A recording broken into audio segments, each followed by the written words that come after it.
Hello. Today we get to read about the first Passover, starting in Exodus chapter 12. The Lord said to Moses and Aaron in the land of Egypt, "This month shall be for you the beginning of months. It shall be the first month of the year for you. Tell all the congregation of Israel that on the 10th day of this month, every man shall take a lamb according to their father's houses, a lamb for a household. And if the household is too small for a lamb, then he and his nearest neighbor shall take according to the number of persons. According to what each can eat, you shall make your count for the lamb. Your lamb shall be without blemish, a male, a year old. You may take it from the sheep or from the goats, and you shall keep it until the 14th day of this month, when the whole assembly of the congregation of Israel shall kill their lambs at twilight.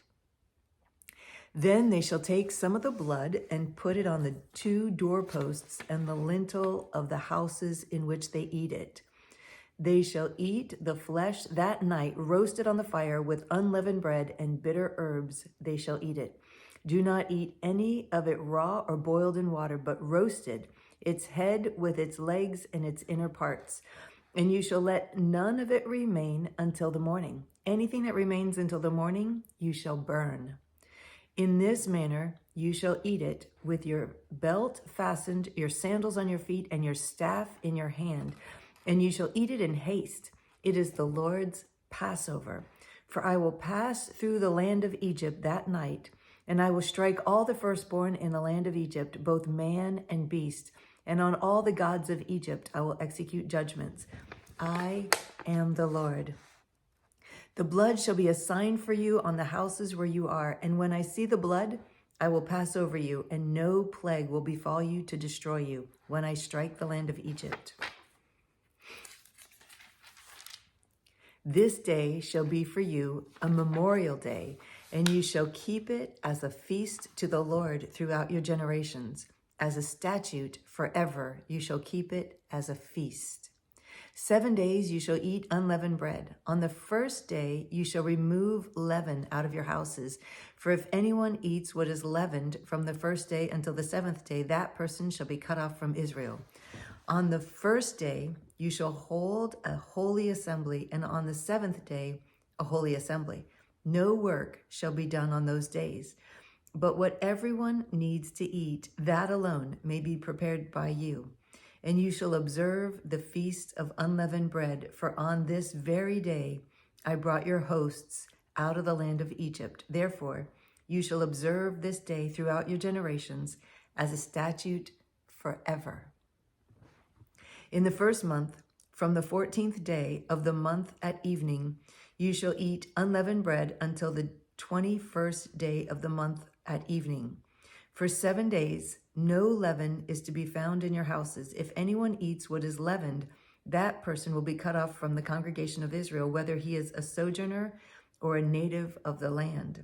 You shall eat nothing leavened. In all your dwelling places you shall eat unleavened bread.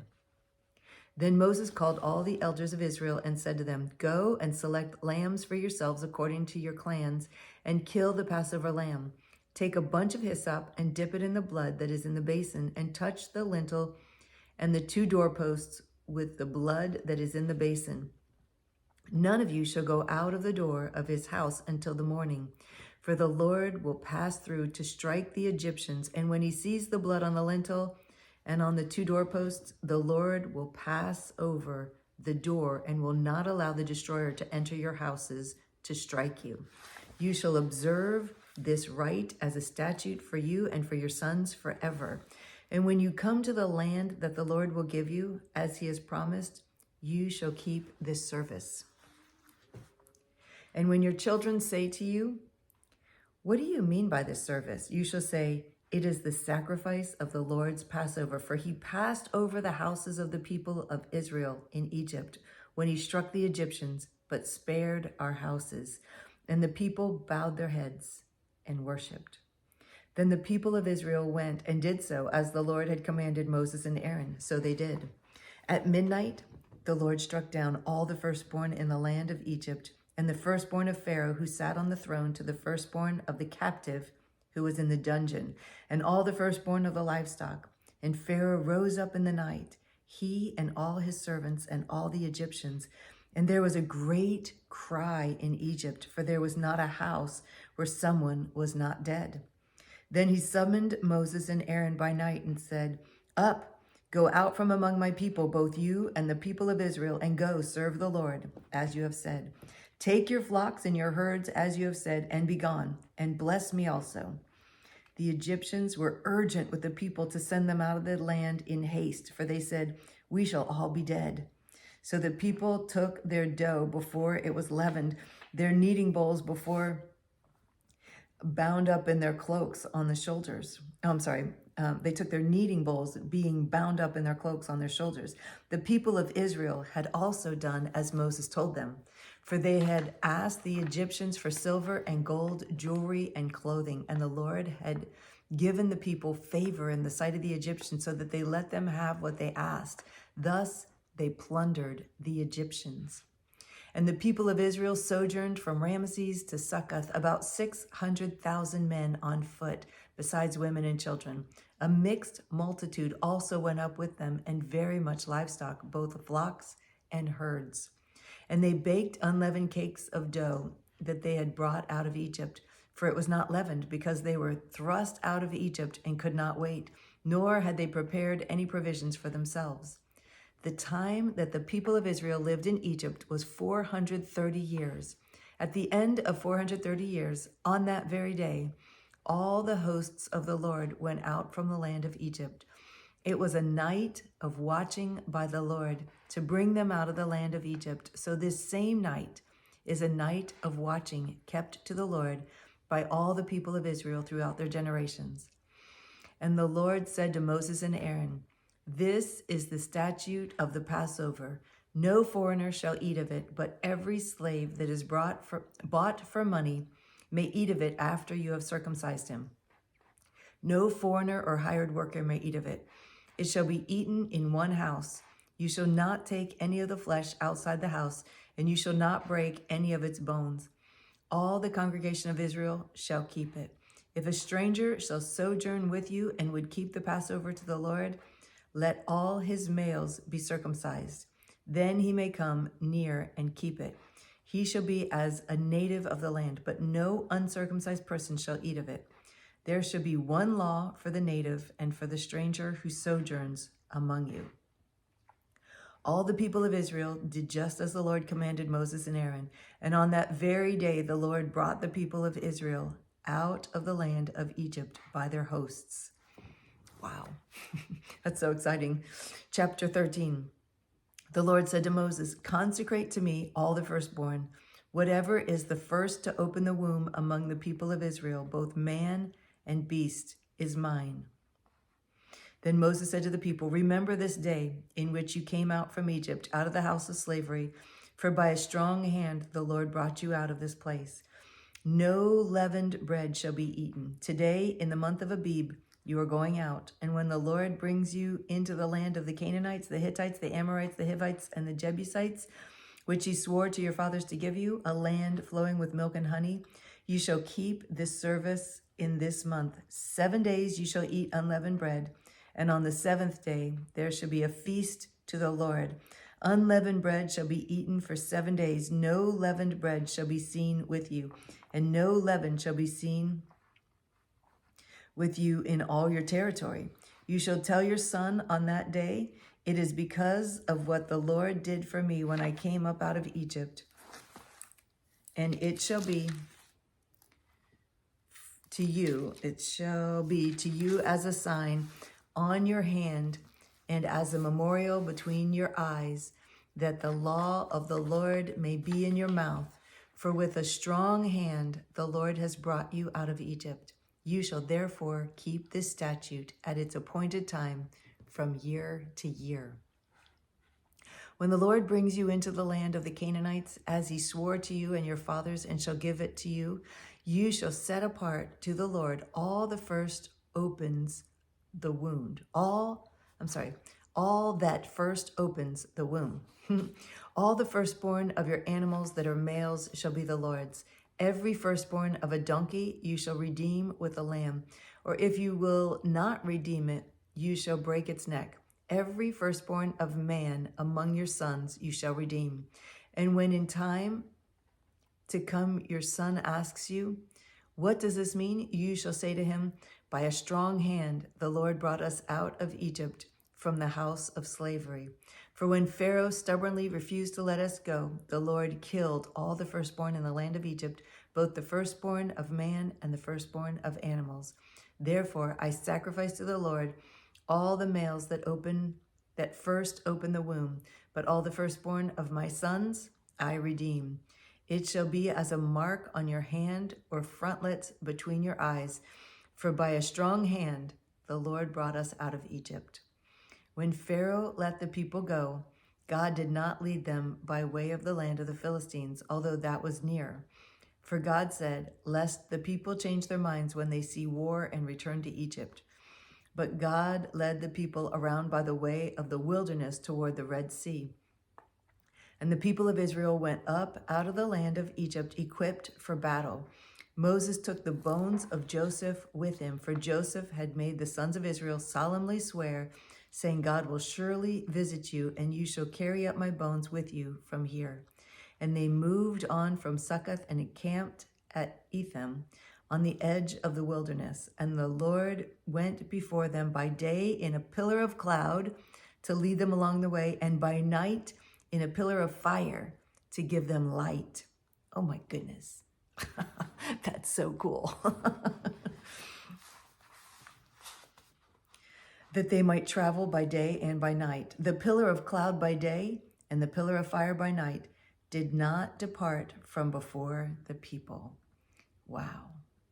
The presence of God was visible to them with their eyes. Chapter 14. Then the Lord said to Moses, tell the people of Israel to turn back and encamp in front of Pi Hahiroth, between Migdal and the sea, in front of Baal Zephon. You shall encamp facing it by the sea. For Pharaoh will say of the people of Israel, they are wandering in the land, the wilderness has shut them in.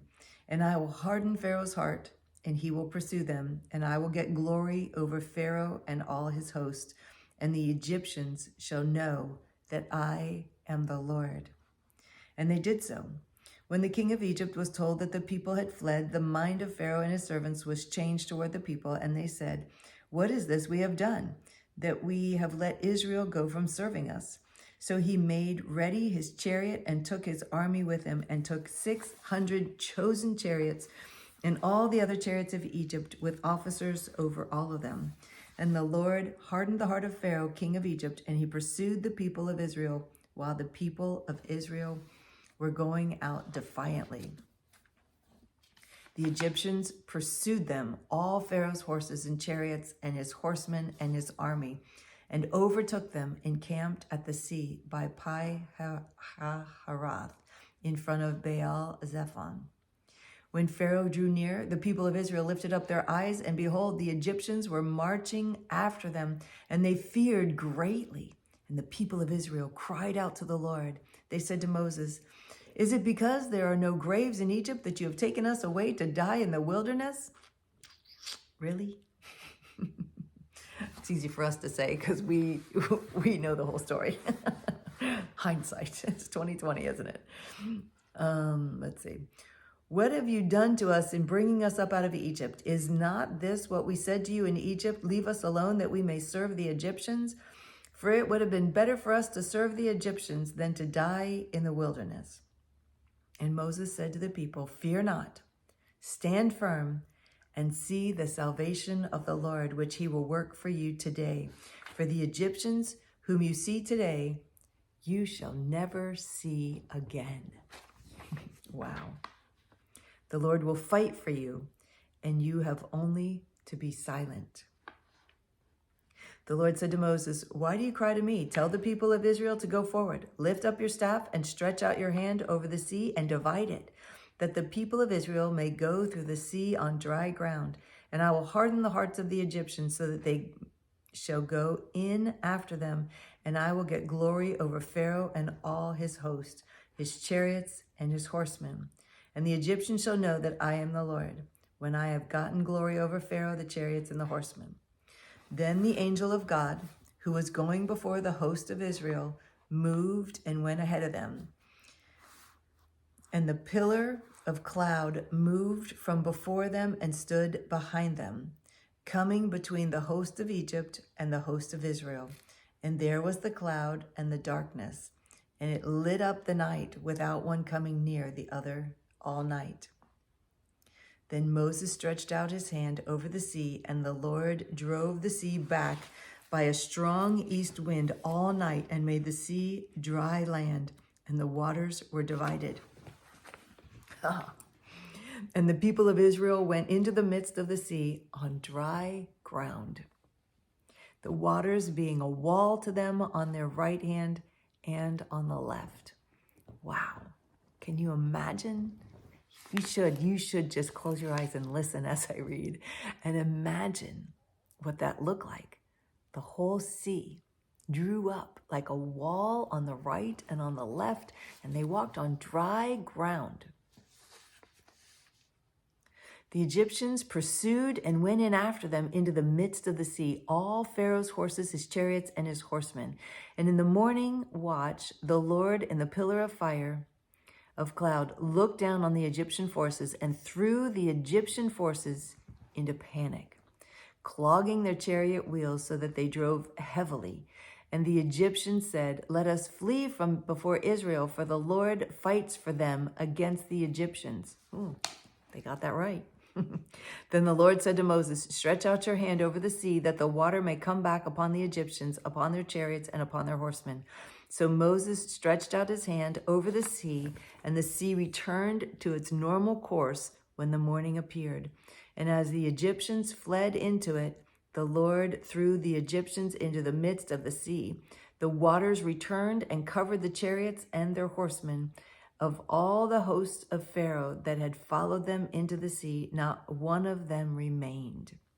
But the people of Israel walked on dry ground through the sea, the waters being a wall to them on their right hand and on their left. Thus the Lord saved Israel that day from the hand of the Egyptians, and Israel saw the Egyptians dead on the seashore. Israel saw the great power that the Lord used against the Egyptians, so that people feared the Lord, and they believed in the Lord and in his servant Moses. Wow. Wow. Wow.